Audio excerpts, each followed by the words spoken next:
Devant la commission des lois, aujourd'hui, est arrivé le mariage pour tous. Alors que les députés se déchirent toujours avec force invective, eh bien, les sénateurs ont écouté dans un climat apaisé différents intervenants qui ont situé le débat à un certain niveau. On le voit avec Nathalie Guillouard.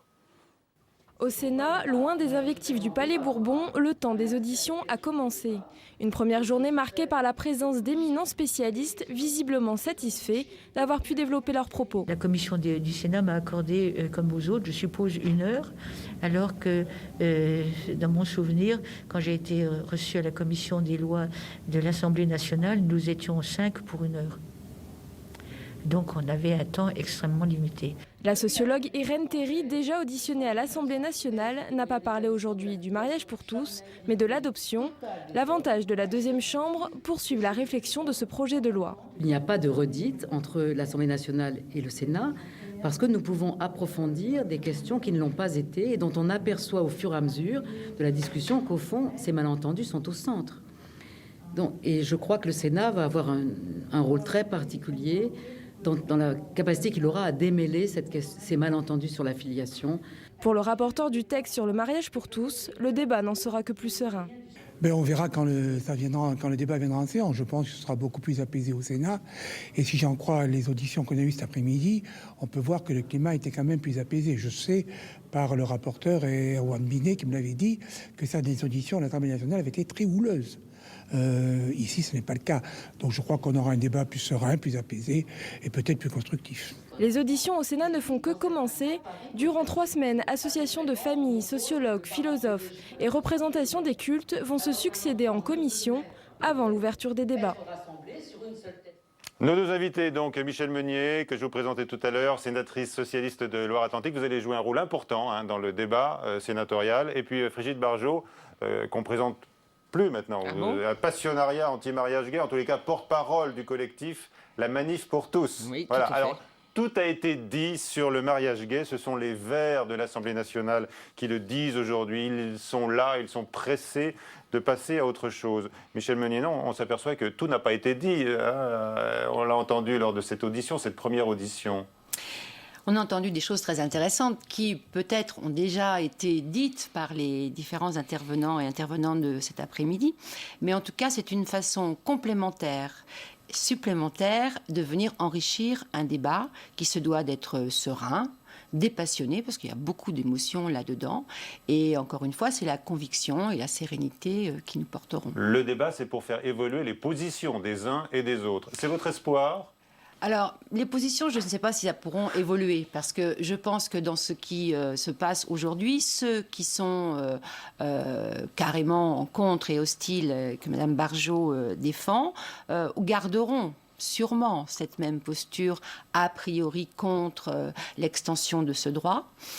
Par contre, ça peut venir sûrement développer des sujets dont on parlera plus tard. Très bien, quand on entre le détail de cette réforme importante et puis les conséquences qu'elle entraîne, évidemment, dans la filiation, notamment pour les enfants. Pour la suite. Frigide Barjot, est-ce que vous êtes, en mesure d'accepter un débat contradictoire en se disant « je suis prêt à écouter éventuellement... » Non mais attendez, éventuellement à faire évoluer ma position. Mais évoluer ma position, il faudrait la connaître déjà. Nous demandons le débat depuis le début, justement, même avant même qu'il n'ait eu lieu à l'Assemblée nationale, et effectivement, dans les termes et dans les modalités qu'on voit, c'est-à-dire, en fait, il n'y en a pas. Attendez, il n'y en a pas. Et je viens ici affirmer une chose, c'est qu'il n'y en a tellement pas que l'opinion publique n'est pas au courant de ce qui se passe. Hier, dans la nuit de dimanche à lundi, a été voté un alinéa à l'article 1 qui ouvre l'adoption plénière aux couples de même sexe, avec l'introduction d'un chapitre nouveau sur l'adoption, la filiation adoptive. Personne, vous m'entendez bien, Michel Grossior, n'est au courant. Il n'y a pas eu un journal qui a repris ça. On ne nous a parlé que de l'article 1. Le samedi, nous étions dans la rue. L'article 1 qui ouvre le droit au mariage pour tous. Non, il ouvre le mariage, attendez, aux couples de même sexe, comme aux couples de sexe. Et en remettant un article 143 qui n'existait pas. L'adoption, on ne le découvre pas, ça va avec. Mais, cher ami, oui, en quoi ça va avec? Il y avait un titre 7 qui aurait dû être effectivement examiné, et finalement, tout est rentré dans l'article 1. Ça n'a pas été dit aux Français. Il n'y a pas un journal, vous-même sur Europe 1, vous n'avez pas dit que l'adoption plénière était passée. Tout ça a été masqué par la GPA, la PMA, des circulaires. La faute à qui? Non, mais pas à nous, au gouvernement, avec un Premier ministre qui reprend son ministre de la Famille, etc. etc. Alors revenons sur l'adoption. Alors attendez, Alors, c'est sur le point justement d'abord, le écoutez cœur. la sénatrice répondre. C'est le cœur, c'est le le cœur. cœur Ah, si, c'est de le cœur. notre... Parce que, encore une fois, sur l'union, sur faire couple, il n'y a aucun problème, Madame la sénatrice, et évidemment, l'amour est égal entre deux hommes comme entre un homme et une femme. Ce qui change, c'est le mariage, parce que le mariage en France, le Code civil a institué un mariage qui entraîne une filiation, et c'est automatique, et ça, les gens ne l'ont pas compris. Il y a un Alors, abus de langage sur le mot mariage. est-ce que vous pensez, Nous Michel voulons Meunier enlever la loi de Taubira pour mettre une autre loi D'accord. qui sera une loi d'union, et on Alors. reconsidère, et je rends hommage aux sénateurs dans leur grande sagesse, effectivement, de retravailler toute la problématique de la filiation ou des droits Alors, éducatifs. vous répondez sur la question donc, de la filiation et de l'adoption. Est-ce que, selon vous, les choses ne sont pas claires pour l'opinion? Si, et Madame Barjot ne dit pas vraiment tout, parce que pourquoi est-ce qu'on a entendu pendant des semaines et des semaines ces propos en disant on allait rayer le père, la mère, mettre parent 1, parent 2, Non, j'ai s'il jamais n'était dit pas ça, question moi. de filiation. Et donc c'est pas permis ça. Madame Thierry, Irène Thierry, qui dans son audition, donc son propos, nous a beaucoup parlé de l'adoption. Elle n'a vraiment centré son intervention là-dessus. Et ça fait partie, bien sûr, du mariage donc ouvert aux personnes de sexe différents et de personnes de même sexe. Et donc la filiation plénière, l'adoption plénière qui et est l'adoption encore simple. parenté, hein. Un enfant aura comme parents 2 hommes. Et c'est tout. Il n'y aura pas Non, d'accès à ses origines maternelles. Le conjoint ou la conjointe de son époux pourra adopter les enfants que celui-ci ou celle-ci a. Voilà ce que dit le Certes. texte Alors, de la loi. est-ce qu'il y a une mère?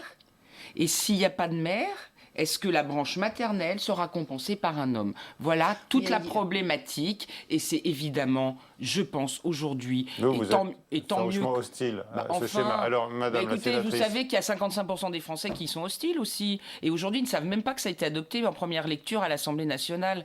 C'est un Alors, déni de démocratie Ce absolu. que je sais aussi, Madame Barjot, c'est qu'il y a 72% des Français qui estiment que ce débat a assez duré et que maintenant, il faut le voter. Moi, je l'ai lu. Et c'est vrai que depuis des semaines et des semaines, enfin depuis le mois de novembre, je pense que c'est à l'Assemblée nationale, il n'y a pas une association, pas un lieu de rencontre, pas un lieu convivial où on ne parle de ce sujet de société Mais qui est grâce à très qui, chère important. madame? Attendez, si Ben, on n'était c'est pas surtout rentré pas dans le grâce débat... à vous. Je pense que Ah bon non, parce enfin, que peut-être pas toute seule, mais par tous ces Français qui ont demandé à ce qu'on ouvre le débat. J'aimerais vous entendre toutes les deux Oui. sur... J'aimerais entendre votre commentaire, votre jugement même sur Christiane Taubira et la façon dont elle défend ce texte à l'Assemblée nationale. Est-ce que vous avez envie de lui rendre hommage? moi, j'ai une grande admiration, bien sûr, pour Madame Taubira, garde des Sceaux, qui, dans l'histoire, je pense, marquera sûrement la République comme d'autres grandes figures historiques, Monsieur Badinter bien sûr, enfin sur d'autres points de la loi, Madame Veil aussi. Je pense que Madame Taubira aura sûrement marqué dans ces moments que l'on vit, l'histoire de la France, parce que encore une fois, je suis persuadée, et d'autres l'ont dit que moi, dans quelques années, quand on regardera tout ce brouhaha qui a eu lieu autour de l'extension d'un droit qui existe, on se dira... Alors, c'était quel pas droit? Le droit... Le sur de Madame Taubira, la question. Oui, eh bien, effectivement, elle porte avec beaucoup de compétences, beaucoup d'engagement. Moi, j'aime effectivement voir une femme Allez qui jusqu'au bout de ses qui est convictions, très vous aimez ça. courageuse. Mais je vois aussi d'autres députés très courageux, Oui. très minoritaires, qui se battent aussi. Ce que je ne comprends pas, c'est que et les uns et les autres ne devraient pas être soumis à ce type de conditions de travail, à ne pas dormir, à s'épuiser pour Ah, mais traiter... ça, c'est le jeu des amendements qui tombent par milliers. Attendez, Brigitte bon. Barjot, c'est le jeu parlementaire. Une Écoutez, question attendez, concernant je ce qui termine. se passe en ce moment même. Tiens, on quitte l'Assemblée nationale et le Sénat, on va à Londres.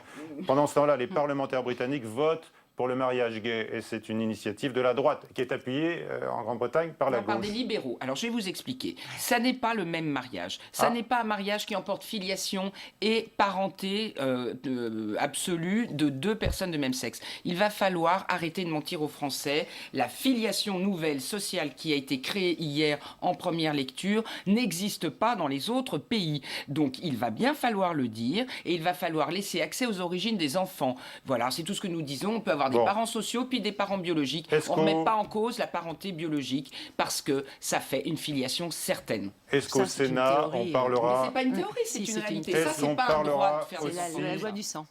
Bah oui, madame, oui, la loi du sang, avec des droits éducatifs pour des parents qui éduquent. Voilà, mais on ne peut pas briser la Dernière chaîne. question, des pour parents qui conclure. aiment. Je me tourne vers la sénatrice. Je voulais savoir si on Mais je allait vous en prie, parler de la procréation médicalement assistée et de la gestation pour autrui dans les débats sur le mariage pour tous au Sénat. Ah, pas plus au Sénat que... Enfin, c'est pas dans la loi, donc peut-être que ça ne dites viendra... pas plus qu'à l'Assemblée nationale, Ah oui, parce qu'on en a oui, beaucoup oui, parlé parce à que l'Assemblée ça, et on a- nationale. Oui, Et on a ce que oublié j'espère, c'est qu'il n'y l'adoption. aura pas ces attitudes des sénateurs et des sénatrices. Mais bon, ce n'est pas dans la loi. Donc pas de jusqu'au boutisme chez certains qui prônent, même dans votre majorité, En tout cas, non. cette extension. Votre Non. rapporteur a dit Le qu'il était pour rapporteur la GPA pour Jean-Pierre tous. Michel ne souhaite pas que Pas tout de nous suite, il a dit. abordons ces Ah oui, mais questions. en tout cas, pas dans Elle le le débat. sera, elle le sera. Le gouvernement l'a dit, mais Puis-je pas tout de terminer suite. D'un mot, puisqu'on a D'un mot. terminé. Quand on a ouvert la filiation entre deux personnes de même sexe, il faudra faire des enfants, il n'y en a pas adopté. Donc on passera à la procréation artificielle, PMA pour les filles, GPA pour les garçons. Madame, vous êtes pour ou Non, contre la je suis contre PMA? les caricatures. Est-ce que vous êtes pour la- Et je n'aime Comment pas vous les voulez qu'ils fassent propos leurs enfants outranciers. Madame, alors l'héritier nous l'a très bien dit cet Oui. après-midi. C'est devant nous tout ce qui va se produire et le mariage. Et vous y êtes favorable personnellement, par exemple, à la PMA pour les Mais couples ça de existe lesbiennes? déjà. Ça existe Non, non, déjà. Ça Ça existe existe déjà comme pour les D'accord. couples stériles et bien sûr. Et Il donc, faudra c'est une l'ouvrir même aux technique. célibataires, attendez. Les femmes iront faire Alors, des c'est enfants un débat quand qui suivra celui sur le mariage pour tous, avec un débat en séance. Donc, ce sera au mois de mars, hein, début mars. Merci. Nous, la grande manifestation Voilà. pour demander à ce qu'on rouvre une autre loi le 24 La manif mars. dans la rue.